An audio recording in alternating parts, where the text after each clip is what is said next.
Bismillahirrahmanirrahim. Assalamu alaikum my dear maths channel aspirant. So this is the second part of the video factorization. ठीक है, in the first part हमने क्या किया था, उसमें हमने निकाला है जो फर्स्ट मेथड है, उसमें हमने किस तरह फैक्टराइजेशन की, जो first method take by taking common, और हमारे पास कितनी टर्म्स थी, 3 टर्म्स की इस क्वेश्चन से। अब हमारे पास क्या है, देखिए इसमें हमारे पास 4 टर्म्स आ गई हैं। जो ये टाइप्स ऑफ क्वेश्चन है, इसमें मैं आपको बताऊंगी ये इस तरह की फैक्टराइजेशन कैसे करते हैं जब हम आपके पास टर्म्स ज़्यादा हों, इसकी फैक्टराइजेशन है। अब देखिए ये 4 टर्म्स जो है ना, वो हम चेक करेंगे तो ये this is AB, 4A, 3B and 12।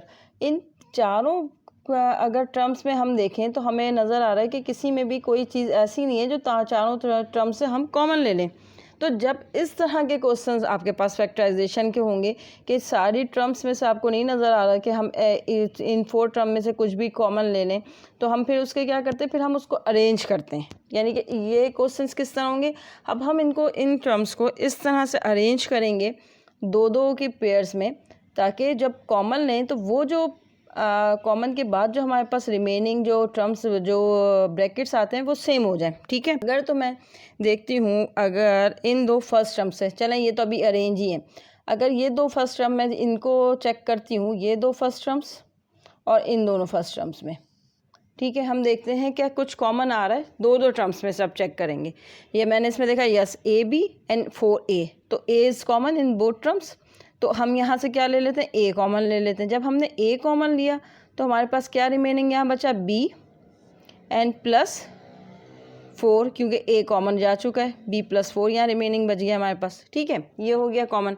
अब हमने सेकेंड दो हमारी जो नेक्स्ट 2 टर्म्स है उनमें से देखा, यहाँ 3 भी है, यहाँ 12 है, तो और यहाँ पर क्या है, +3 कॉमन आ रहा है, फैक्टर है 3 12 का, तो और कोई वेरिएबल कॉमन नहीं है, तो +3 हमारे पास कॉमन आ गया। जब +3 कॉमन आया तो हमारे पास क्या रिमेनिंग बचा, यहाँ B and plus 3 4 12, B plus 4।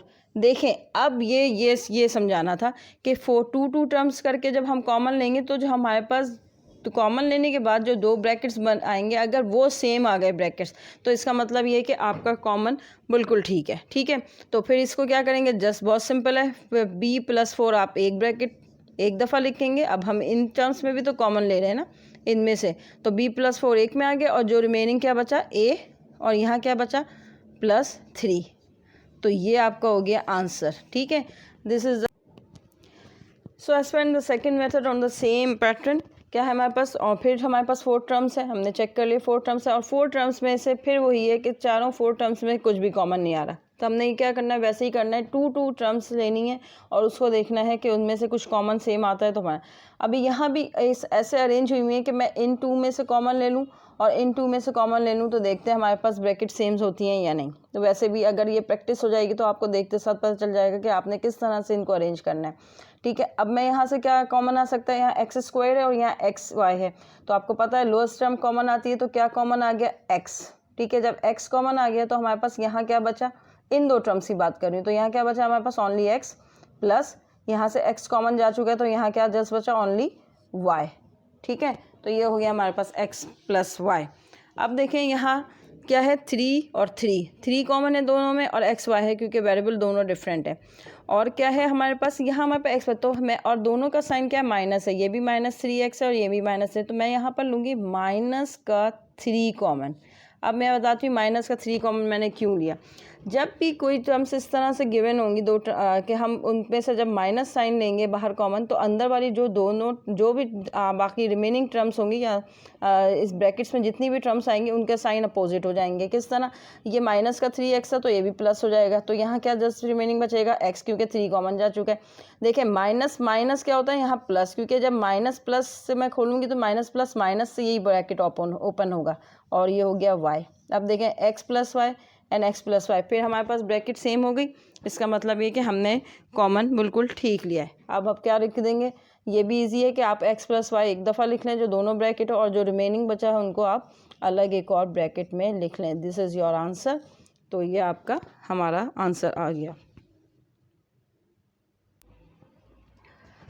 The third example, अब देखें इसमें हम चेक करते हैं। अब देखें यहाँ भी वही 4 टर्म्स हैं, 4 टर्म में से कुछ कॉमन नहीं आ रहा, तो पहले फर्स्ट 2 को हम चेक करते हैं कि अगर मैं इनमें से A कॉमन ले लूँ तो यहाँ से A आ जाएगा, और इसमें मैं कॉमन लूँ तो माइनस बी, बस इसको थोड़ा सा रीअरेंज करते हैं। अब देखिए रीअरेंज मैं क्यों कर रही हूँ वो मैं भी आपको समझाती हूँ कि ये रीअरेंज क्यों हो रहा है। ये हो गया ए स्क्वायर माइनस ए बी, इसको मैंने कुछ चेंज नहीं किया। अब मैं प्लस 2a को मैं यहाँ पहले लिख रही हूँ, प्लस 2a माइनस 2b को मैं यहाँ रखी हूँ। सिर्फ मैंने अरेंज किया कि 2a को फर्स्ट टाइम पहले लिखा है और माइनस 2b को मैंने यहाँ लिखा है। क्यों, अब ये पता चल जाएगा आपको। देखिए अब इन दो टर्म्स में से मैं देख रही हूँ कॉमन आ सकता है, और इन दोनों टर्म्स में से मैंने चेक किया तो कॉमन क्या आ सकता है 2, क्योंकि यहाँ a है और यहाँ b है।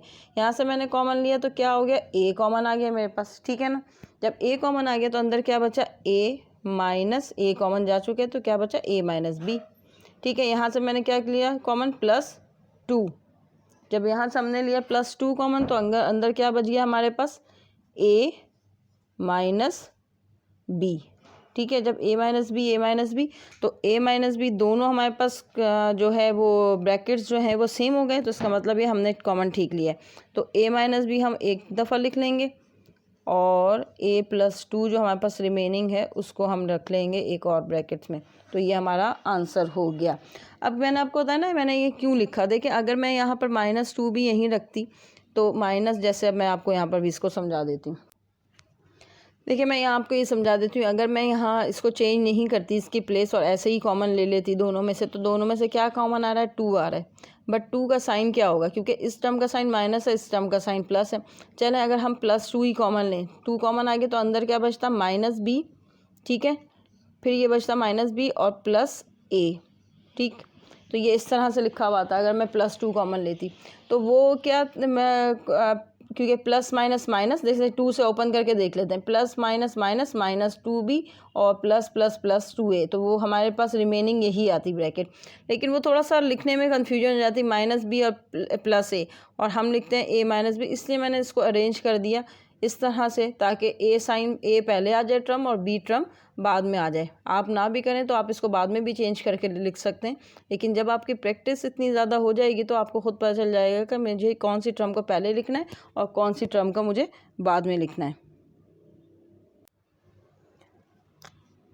So as per in the last example of the lecture, अब देखिए 1 plus P square plus P cube Q and plus P Q. अब मैं देखती हूँ इन दोनों में से मैं कॉमन ले लूँ तो 1 ही आएगा, 1 प्लस पी स्क्वायर। इन दोनों में से कॉमन आता है, यस पी क्यू कॉमन आ जाएगा, क्यों भी यहाँ पे भी पी क्यू है, क्यू दोनों में है तो कॉमन आ जाएगा क्यू दोनों में से। लेकिन हम थोड़ा सा इसको अरेंज कर देते हैं क्योंकि पी स्क्वायर फिर फर्स्ट में आएगा और सेकेंड ये, तो अरेंज करने से कैसे, 1 प्लस पी स्क्वायर मैंने यहाँ ऐसे ही रहने दिया, प्लस ये पी क्यू मैं पहले लिख लेती हूँ और प्लस ये पी क्यूब क्यू मैंने बाद में लिख दिया। मैंने इसलिए अरेंज कर लिया ताकि मेरे पास जब सेकंड में आएंगी ब्रैकेट तो बिल्कुल खुद ही ऑर्डर में होगी। यहाँ से क्या कॉमन आ गया, जस्ट 1 कॉमन आ गया। जब 1 कॉमन लिया 1 प्लस पी स्क्वायर वैसे ही रहा हमारे पास, प्लस यहाँ से क्या कॉमन आ रहा है, पी दोनों में कॉमन है, पी की पावर स्क्वायर है, क्यूब है यहाँ, और यहाँ पी की पावर 1 है तो लोएस्ट पावर कॉमन है, क्यू दोनों में कॉमन है तो क्यू आ गया कॉमन, ठीक है। पी क्यू दोनों कॉमन आ गया तो यहाँ से ये पूरी टर्म कॉमन जा चुकी है, तो उसकी जगह क्या बच गया 1 और ये प्लस साइन, क्योंकि प्लस कॉमन आया हुआ तो साइन चेंज नहीं होगा अंदर का। तो ये p की एक पावर जा चुकी है तो अंदर क्या बचेगा, P square, Q common already जा चुका है 1 प्लस पी स्क्वायर। हमारी दोनों ब्रैकेट सेम आ गई, इसका मतलब ये हमने क्या कॉमन ठीक लिया है। तो एक दफ़ा हम इस ब्रैकेट को लिख लेते हैं 1 प्लस पी स्क्वायर, और एक दफ़ा रिमेनिंग जो बचा हुआ है उसको एक ब्रैकेट में लिख देते हैं 1 plus P Q. So this is our answer, ठीक है। So I spent these 2 are for your practice question.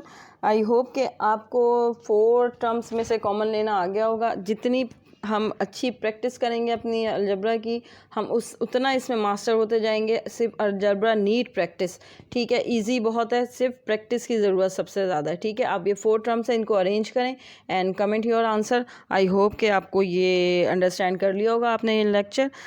So thank you, please like share and subscribe my channel.